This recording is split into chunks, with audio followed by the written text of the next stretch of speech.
Amigos de Viva Básquet, nos da mucho gusto saludarlos y esta vez, la verdad, tenemos el honor de estar con dos personajes que seguramente todos ustedes conocen, que cada miércoles y viernes escuchamos en la televisión desde hace muchos años y que pues desde hace muchos les seguimos la pista y les aprendemos cada miércoles y cada viernes, cada vez que los escuchamos en las transmisiones.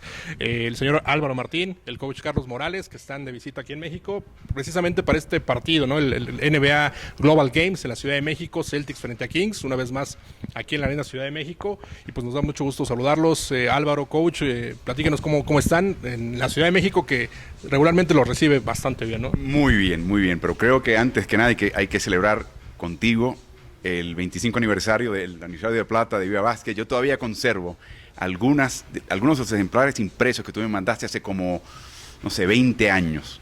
Así que es increíble lo que has logrado. Y te auguramos ahora mucho más éxito y nos complace muchísimo ser parte. En México muy contentos y con ganas de ver un partido que sea cerrado y se define al final y ver a ambos equipos luchar por una victoria aquí en México. Perfecto, coach, ¿cómo está? Muy bien. Obviamente también muy contento de estar nuevamente acá en México y siempre bien recibido por ustedes. O sea, no hay duda alguna de que se pasa muy bien acá.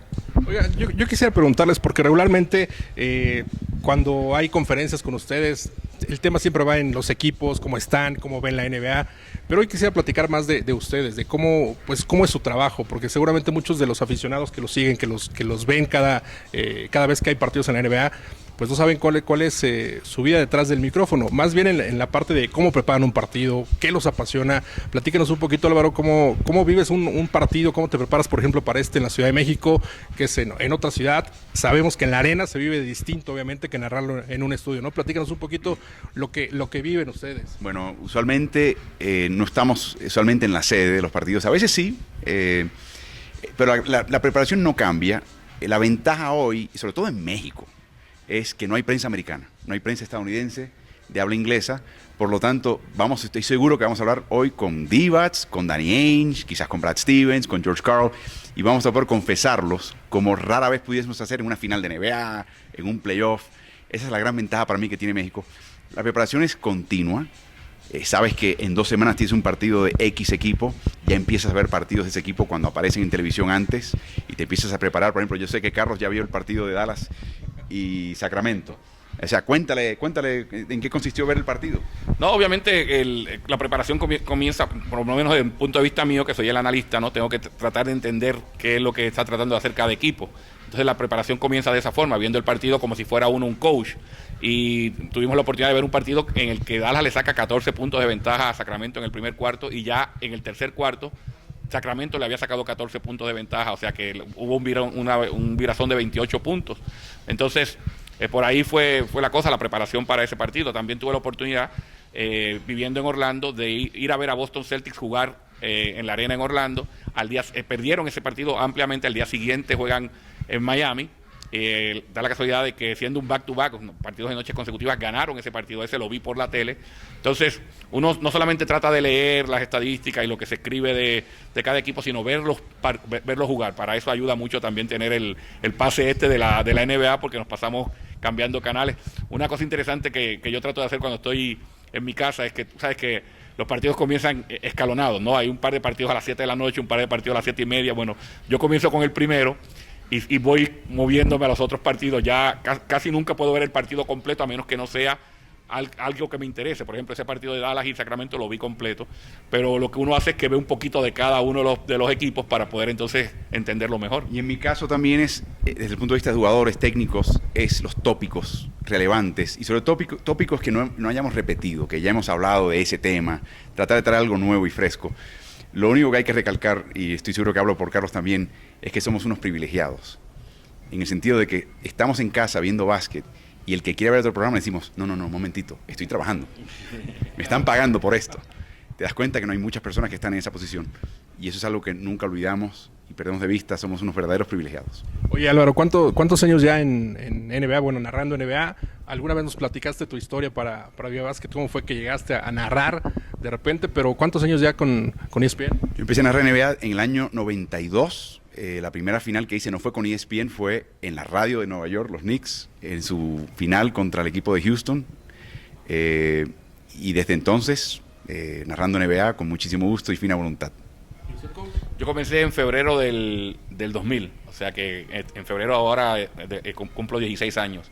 Y fue gracias a una invitación que me hizo Álvaro. Álvaro me recomendó ante la gerencia de ESPN para sustituir a su compañero de transmisión de ese momento, que se había ido a otro canal, y la NBA necesitaba un analista. Habíamos tenido ya una interacción previa haciendo un torneo, trabajando un torneo en Puerto Rico de baloncesto universitario, la Universidad de St. John's, que en ese momento contaba con Ron Artés, hoy Meta World Peace, y con Luis Felipe López.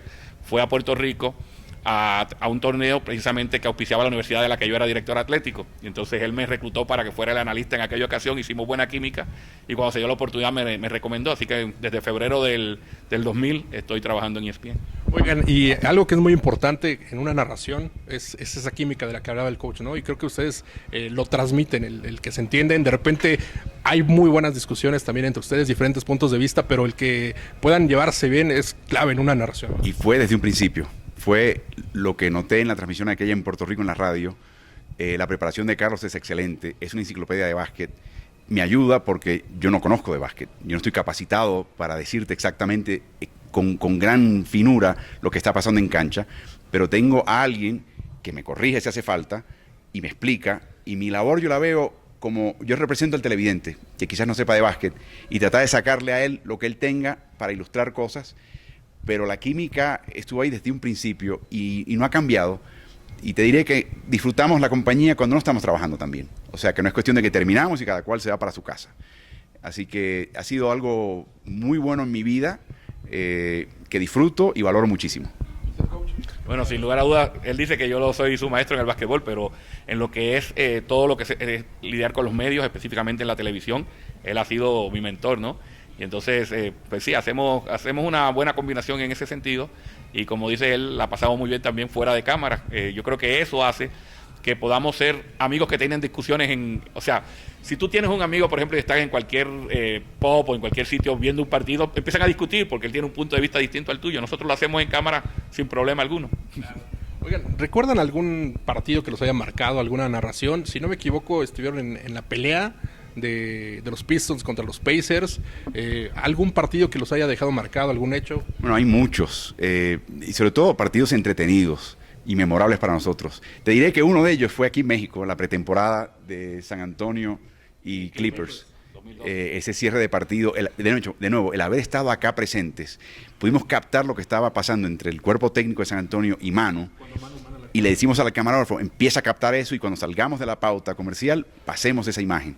Así fue, preparamos el camino y luego San Antonio hizo su magia.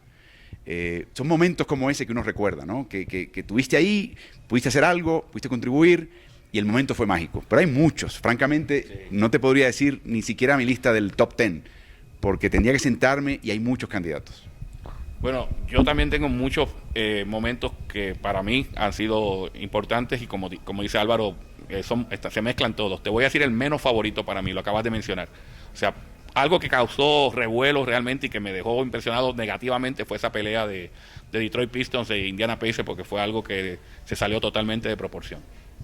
Oigan, esta semana nos enteramos, bueno, pues ya se dio a conocer la noticia del retiro de Kobe Bryant, que ustedes lo vieron pues prácticamente en toda su plenitud, les tocaron llevarlo en finales, en partidos, juegos de estrellas, en fin.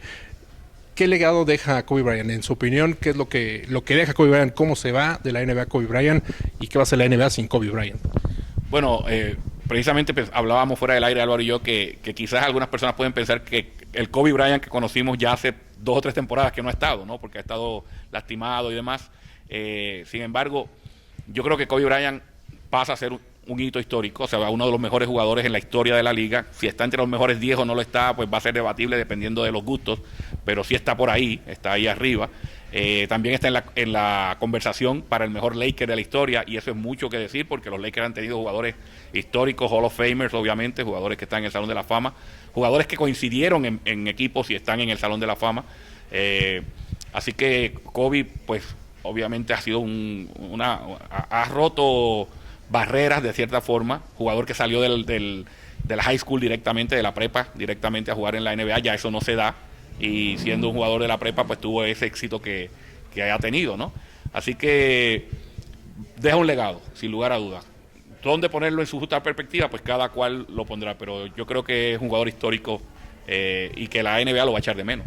Yo voy a extrañar muchísimo el espíritu guerrero que él tenía, la manera que él se colocaba objetivos y metas. A veces su enfoque era tipo rayo láser y te podía quemar. O sea, no siempre era productivo y beneficioso para él o para su equipo. Pero cuando se va un veterano como Kobe de la liga, lo extrañas. O sea, la ausencia, ese conocimiento adquirido se va, se desvanece. Y eso para cualquier liga es un problema. Me hubiese gustado ver una transición en estos últimos 2 años de Kobe, donde él deja al equipo en una posición de continuar compitiendo y levantando el equipo. Eso no se dio, en parte por culpa del equipo, que quería recompensarlo, en parte por Kobe, por aceptarlo. Pero eso es un detalle de una carrera de un ícono, y lo voy a extrañar. Voy a extrañar ese espíritu que él traía a la cancha de competir, de mejorarse. No todo el mundo la tiene, y mucho menos al nivel que lo trajo Kobe Bryant. Oigan, y estarán de acuerdo que ahora con la salida de Kobe, prácticamente Tim Duncan ya está también en las últimas, que son dos de las figuras como más emblemáticas de los últimos años, por lo que hicieron, no solamente en la parte individual, sino también por los títulos que ganaron, que eso es una parte muy importante. Es ya finalmente el paso a una nueva NBA. Se fue Jordan, pero quedó Kobe, Shaq, Duncan, en fin. Ahora ya es el tiempo de LeBron, de Garnett, de Durant, en fin, de los que vienen. Ya lo es, yo pienso. Y en el caso de Duncan en específico, hablamos de Kobe Bryant, ¿no? Es difícil inclusive determinar cuál de los dos que coincidieron en su carrera primordialmente fue el mejor de los dos. Kobe tiene números que deslumbran. Duncan no se trataba de números. Él no se preocupaba por números. Y él tiene otros enormes logros. De nuevo, cuando ves jugadores de esa talla y esa experiencia salir de una cancha NBA, la NBA se empobrece. La pregunta que hay que hacer es, ¿qué jugadores jóvenes son precoces? No que pueden anotar o clavar el balón o hacer jugadas espectaculares, sino que empiecen a conocer el juego y empiecen a contagiar a sus compañeros para crear algo que es más grande que él mismo. Y no hay tantos jugadores, hay buenos. Está Golden State, que es un equipo que verdaderamente ya empieza a entender eso temprano. El mismo LeBron James le costó trabajo, pero ya ve el juego de forma periférica. Son esos jugadores que hay que empezar a contar, a destacar, a realzar en la cobertura de la NBA. Y en el caso de LeBron James, ya es un veterano. Por ejemplo, en el caso de Stephen Curry está haciendo sus pininos. Yo creo que en toda época se ha retirado algún jugador que alguien dice, la NBA no va a ser la misma después del retiro de Magic Johnson, que lo tuvo que hacer obligatoriamente, ¿no? Y prematuramente. El retiro de Larry Bird con su espalda ya que no le daba. Michael Jordan. Siempre se ha pensado que la NBA no va a ser la misma y siempre aparece un ícono o varios íconos para cargarla. Y ese es el caso. Yo creo que si bien es cierto que se está retirando Kobe hoy día y que posiblemente en un año más veamos a Tim Duncan fuera, ya el batón se le pasó a alguien que pueda mantener esa NBA en alto y que siempre se esté hablando del jugador, porque a mí personalmente no me interesa tanto hablar del jugador, pero sé que a la generalidad de las personas les gusta hablar del LeBron, del Kobe. Yo creo que los equipos son más importantes que los jugadores individualmente. Claro, eso es un punto de vista técnico más que otra cosa, ¿no? Pero Golden State, por ejemplo, es un equipo digno de seguir por buen tiempo. Hablaba siempre con Álvaro de que yo creo que el Golden State de hoy día, que está ganando 20 partidos consecutivos, es básicamente un reflejo de lo que trajo a la NBA San Antonio en una época, de compartir el protagonismo a pesar de que tienen estrellas.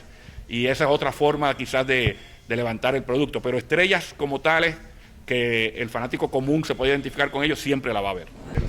Ya para no quitarles más tiempo, Álvaro, coach, el que la NBA venga a México con partidos de temporada regular es algo muy importante, ¿no? El que abra las fronteras y que sea un país de Latinoamérica es algo importante por la trascendencia que genera, por la semilla que siembra, no solamente para ahorita, sino en el futuro, es algo muy importante. Te lo digo desde el punto de vista de ESPN. Hay una antesala con Jorge Eduardo Sánchez y Tony Kerky en la cabina, en el estadio. Hay 2 periodistas de cancha de primera, Claudia Trejos y John Sutcliffe, y los comentaristas en cancha. O sea, el despliegue de ESPN para un partido no tiene comparación. Es más, en finales no vas a ver quizás un despliegue como este. De hecho, no lo ves porque no hay estudio en cancha, en realidad. Estás viendo algo que es el partido, de cierta manera, más importante, y creo que no entendemos por qué. Es curioso ver cómo en estos 20 y pico de años que ha habido partidos de pretemporada o temporada regular en México, no han pasado más de 3 años de ausencia de NBA en México. Y la esperanza nuestra es que este sea ya algo regular, e inclusive que se expanda. Que quizás tengamos hasta un cuadrangular como aquella época de cuadrangulares, de tener más partidos, más equipos, que haya una celebración de NBA que se extienda por más días y que eventualmente los equipos de NBA pidan venir a México. Yo creo que eventualmente ese es el reto de México, el reto de la oficina de NBA en México, crear datos, información del impacto económico, el impacto de reputación a un equipo que viene a México y la conveniencia de venir a México para que los equipos empiecen a pelear. Esa sería la esperanza nuestra. Y definitivamente, recuerda que un partido de temporada regular es totalmente distinto a lo que son los partidos de exhibición, ¿no? Pues, fácilmente puedes traer 4 equipos a México para un partido de exhibición, porque no hay una competencia real con la taquilla. Traerse un partido de temporada regular implica que un equipo, el que actúa como local, está cediendo un partido local ante su afición, ante su gente, y usualmente se trataba de traer un equipo al que le hiciera algún sentido eso. Minnesota Timberwolves, por ejemplo, que no llenaba el estadio, pues viene como local en un par de ocasiones, pero hoy día estamos hablando de que Sacramento Kings llena el estadio y aún así concedió un partido de temporada regular para venir acá a México. Perfecto, pues ya no les voy a quitar más tiempo, sabemos que tienen que seguirse preparando para el partido, Álvaro. Felicitaciones. Coach, muchas gracias. Y mucho éxito en los próximos 25 años. Esperemos que sí, muchas gracias. La verdad es que sí, los seguimos siempre, estamos al pendiente, ya tiene muchos años que los hemos visto en finales, Juegos de Estrellas, todo esto, así que pues muchas gracias por estos minutos. Un mensaje que le quieran dejar a los aficionados, sobre todo de México, nos ven en Latinoamérica, pero sobre todo los de México porque hoy están de visita en nuestro país. Es la afición más cuantiosa en América Latina, de las más sofisticadas, conocen su básquet de NBA. Solamente puedo desearles el augurio de que se presenten más partidos de NBA por distintos medios, banda ancha, televisión, que se vengan más partidos para acá, que tengan la oportunidad de ir a ver partidos también en Estados Unidos y que disfruten del básquet. E inclusive involucrar a otros sectores, las niñas, las madres de esas niñas, que vengan a la cancha a disfrutar un partido en un ambiente sano. Y que sobre todo que mantengan esa interacción por las redes sociales, que posiblemente de México es donde recibimos más interacción, tanto por Facebook como por Twitter. Perfecto, pues muchas gracias a los dos, que tengan muy buen partido y los seguiremos pendientes ahí cada miércoles y viernes ahí en ESPN. Gracias. Muchas gracias amigos de Vía Básquet.